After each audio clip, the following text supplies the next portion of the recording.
Hai guys, ini seri males belajar, pinter cepet. Intinya orang yang males-males belajar tapi pengen pinter, tetap harus belajar tapi nggak sengoyo itu dengan output yang lebih baik. Harapannya kita kan gitu harapannya. Jadi outputnya dengan minimal effort, output yang maksimal terhadap ilmu dan belajar. Ya, seri ini harapannya bisa ngasih apa namanya pandangan tentang itu. Apakah ada cara-cara tertentu? Ya ini yang saya bagi adalah cara-cara yang saya pahami. Seperti semua hal, kalau kita mau masuk pada sebuah konsep, pada sesuatu, kita harus mulai paham dari awalnya dulu. Maksudnya gini, sebelum kita bisa baca kalimat, kita harus bisa baca kata. Sebelum bisa baca kata, kita harus belajar abjad, kan gitu. Abjadnya tuh cuma 27 loh. Tapi setelah kita tahu abjad itu, kita bisa membaca macam-macam nih, kita bisa mengkomprehensi dan terbuka ilmunya sedemikian rupa. Nah, belajar 27 abjad kan sederhana, tapi efeknya ilmunya yang terbuka sangat banyak. Nah, hari ini kita akan memulai konsep itu. Abjad tanpa kata, terus kalimat, dan seterusnya. Itu apakah hal itu ada hubungannya sama males belajar cepat pinter? Oh, ada hubungannya. Itu konsep yang polanya bisa kita ambil itu. Oke, gimana nih? Oke, kita mulai yang dasar-dasar ya. Kita dasar-dasar dulu. Kita akan mencoba menggunakan analogi membaca untuk diimplementasi pada belajar agar kita bisa mendapatkan ilmu dengan minimal effort, dengan minimal usaha. Tapi tetap usaha itu jangan terus diharapkan nggak usaha terus kalau tiba-tiba pinter. Tetap usaha. Yang kita cari adalah usahanya nggak berat-berat gitu. Oke, kita kembali tadi kita masuk ya, kita kembali pada konsep tadi itu. Belajar huruf itu ada 27 cuman contoh ya nih. Kita belajar huruf B, O, D, U, R, hanya ada 5 huruf nih. Ini satuan terkecil dari literasi, dari tulisan, dari simbolisme terhadap dari kodifikasi simbolisme. Kuantifikasi terkecilnya adalah yang disebut sebagai huruf, gitu. Oke, katakanlah kita belajar huruf B, O, D, U, R. Efek apa ini? Kita sebut sebagai simplex ya, karena paling simple, hanya mengandung satu makna, satu idea, satu makna. B ya B, O ya O, nggak bisa B artinya O gitu, nggak bisa. Bukan BO ya, BODUR gitu. Oke, ini kita sebut sebagai simplex. Coba kita cuman belajar 5 ini, kemudian kita bisa membuat konsep yang lebih kompleks nih. Kita bisa nulis Borobudur. Belajarnya cuma 5 loh, tapi kita bisa membuat sebuah kata yang panjang, Borobudur. Ini gabungan dari simplex ini, saya coba sebut sebagai kompleks. Oke. Ada simplex, ada kompleks, tapi Borobudur ini juga bisa lebih besar lagi, bisa kemudian dipakai dalam kalimat yang lebih panjang. Candi Borobudur adalah sebuah candi Buddha yang terletak di Borobudur, Magelang, Jawa Tengah, Indonesia. Kok aneh ya kalimatnya. Saya copas dari Wikipedia kalau nggak salah ini. Oke, tapi intinya gitu. Lihat ekskalasinya dari simplex BODUR, belajarnya sedikit cuma 5. Kemudian bisa kita tata sedemikian rupa, kompleks jadi Borobudur. Nah, terus kemudian bisa kita gunakan menjadi multiplex, jadi dalam sebuah kalimat kita jadi bisa menggunakan kata Borobudur. Lihat, satu kalimat yang panjang ini pun karakternya nggak lebih dari 27. Jadi belajarnya cuma sedikit nih, tapi kita bisa kemudian mengkonstruksi gitu panjang. Nah, ini sebenarnya ide dasar yang kita alami. Maksud saya kenapa saya menjelaskan ini, karena kita semua mengalami ini. Belajar nulis nggak lama kok, setahun 2 tahun kita bisa baca tulis ketika SD, tapi efeknya sepanjang hidup sepanjang hidup kita. Harapannya kan belajar juga gitu, belajarnya sedikit tapi berefek sepanjang hidup, jadi bisa nambah terus kan gitu. Makanya saya pakai analogi tulisan. Oke, kita rangkum lagi. BODUR itu simplex, Borobudur itu kompleks, terus kemudian menjadi kalimat, itu menjadi multiplex. Oke, nah ini mari kita terjemahkan ke dalam dunia ide, ke dunia keilmuan nih, dunia abstrak, bukan dunia ide. Kita terjemahkan pola ini pada dunia abstrak yang kalau kita belajar kan ke dunia abstrak gitu, kalau kita belajar ilmu. Nah, BODUR simplex ini kalau di dunia ilmu namanya definisi, konsep. Misalnya kita ngomong kuantum, wah itu kita harus tahu definisinya dulu. Artinya kita tahu karakternya, kita tahu abjadnya dulu nih sebelum kita bisa pakai. Ini definisi konsep itu diperlakukan sebagai abjad.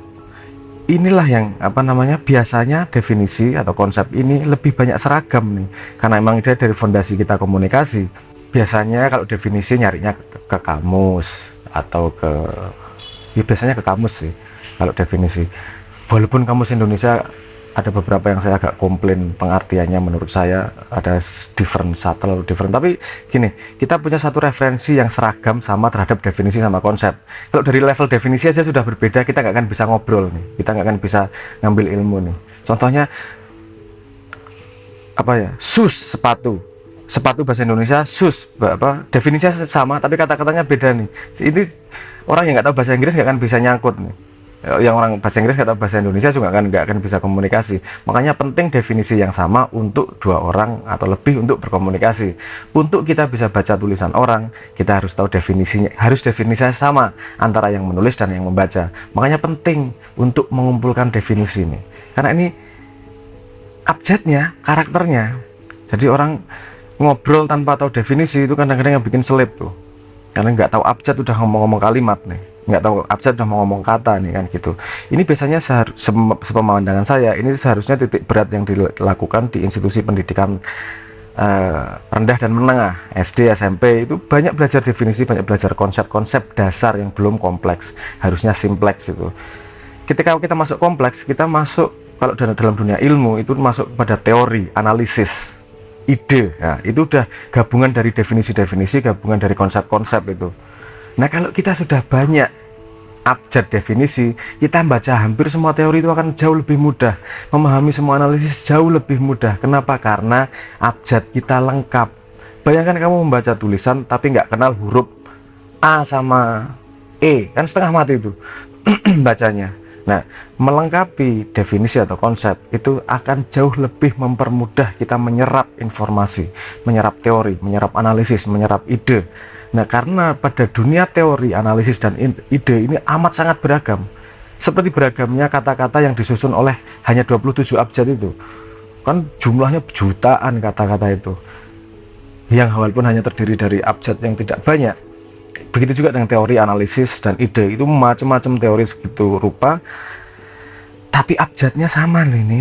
Kalau harus ngomong hakikatnya, ada beberapa hakikat, ada beberapa abjad saja yang digabungkan menjadi sebuah teori. Nah, ini jadi kalau teori beda nggak usah marah-marah, coba kamu tahu definisinya dulu, kamu tahu konsepnya dulu, baru kemudian digabung menjadi teori, jadi paham teorinya ngomong apa.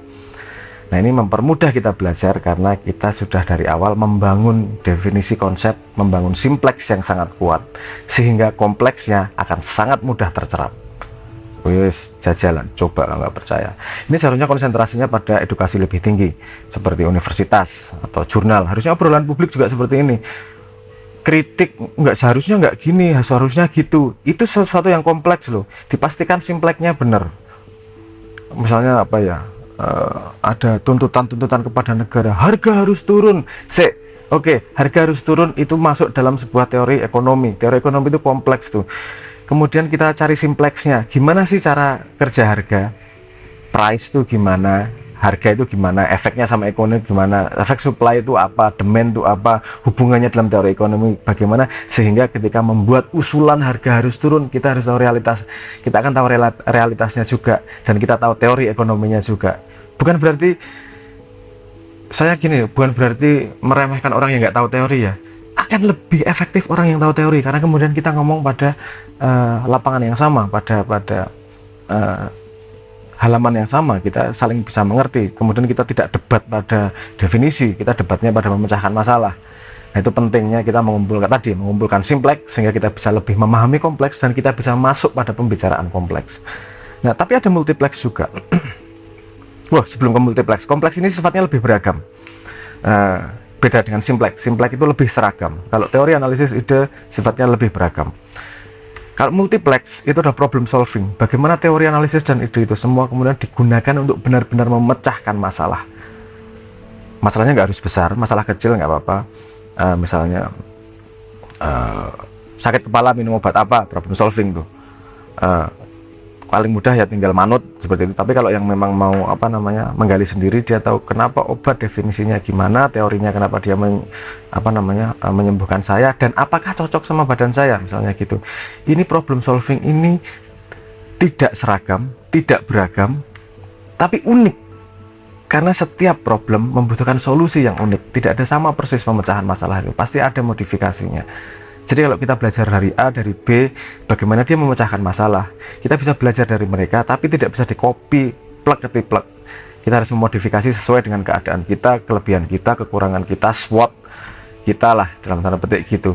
Nah, itu akan lebih mudah kita membreakdown kalau kita tahu simplex, memahami kompleks, sehingga bisa ngomong nih multiplexnya seperti apa. Karena untuk memodifikasi pada problem solving itu kita butuh tahu teorinya seperti apa, kemarin kenapa dia memecahkan masalah ini, definisi dia dalam masalah apa, dan seterusnya lah. Jadi saya ingin menunjukkan betapa pentingnya 3 urutan ini, bahwa ilmu itu pasti ada simpleknya, simple pola simpelnya, terus kemudian ada yang lebih kompleks, ini jadi lebih beragam, ada teori macam-macam nih, tapi kemudian ada yang langsung hand on di tangan, langsung bisa dikerjakan, itu problem solving yang sifatnya unik, bukan seragam, bukan beragam, tapi sifatnya unik. Walaupun bisa belajar dari yang beragam, didasari oleh yang lebih seragam, tapi pada faktanya multiplex. Kenapa disebut multiplex? Karena memang sangat kompleks dan dia adalah sifatnya unik. Nah, ini biasanya di fokus grup diskusi, di institusi yang untuk memang memecahkan masalah, institusi penanganan sampah misalnya, spesifik problemnya. Penanganan sampah di daerah A sama daerah B misalnya beda, karena kulturnya berbeda misalnya gitu. Nah, krisis manajemen dan seterusnya lah. Nah, ini kita perlu menyadari, lagi-lagi saya mengingatkan, kita perlu menyadari ada ekskalasi terhadap ilmu, seperti membangun Lego, seperti bikin Tamiya misalnya. Itu ada komponen-komponen kecilnya yang namanya simplex, kemudian digabung-gabungkan menjadi kompleks, dan kemudian digunakan menjadi multiplex. Oke. Ini struktur dasar, ini bisa di loop juga. Struktur dasar ini konsep simplex. Kalau kita paham ini, kita akan bisa meletakkan ilmu yang masuk itu pada kotaknya yang benar, sehingga kita bisa manfaatkan berikutnya, bisa memanfaatkan lebih efektif next time. Berikutnya saya akan ngomong tentang simplex aja dulu, nggak usah ngomong kompleks sama multiplex. Simplex itu ada proses tertentu untuk memiliki, kita nggak hanya paham, tapi harus dimiliki. Kamu nggak cuma bisa baca, tapi harus bisa tulis, mereproduksi. Nggak cuma bisa baca B, tapi juga bisa menulis B. Makanya baca tulis namanya literasi itu. Ini artinya bahwa pada sebuah konsep kita tidak hanya paham, tapi juga mampu mereproduksi dari kepala kita. Gimana sih itu prosesnya? Ini jadi saya akan cerita di terakhir ini, saya akan cerita tentang proses bagaimana memiliki simplex. Kalau kita membaca sebuah definisi atau membaca sebuah konsep, itu kita baca terus, oh ya paham, biasanya udah selesai. Nah, tapi bisa dibaca. Kalau analoginya di tulisan, udah bisa baca, udah saya paham. Tapi berapa kali kamu merasa paham tapi kemudian nggak bisa menjelaskan atau lupa besoknya?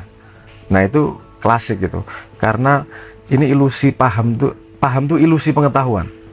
Saya mungkin agak kasar ngomongnya ya, terlalu kasar ya. Tapi maksud saya paham itu belum cukup kalau kamu mau memiliki.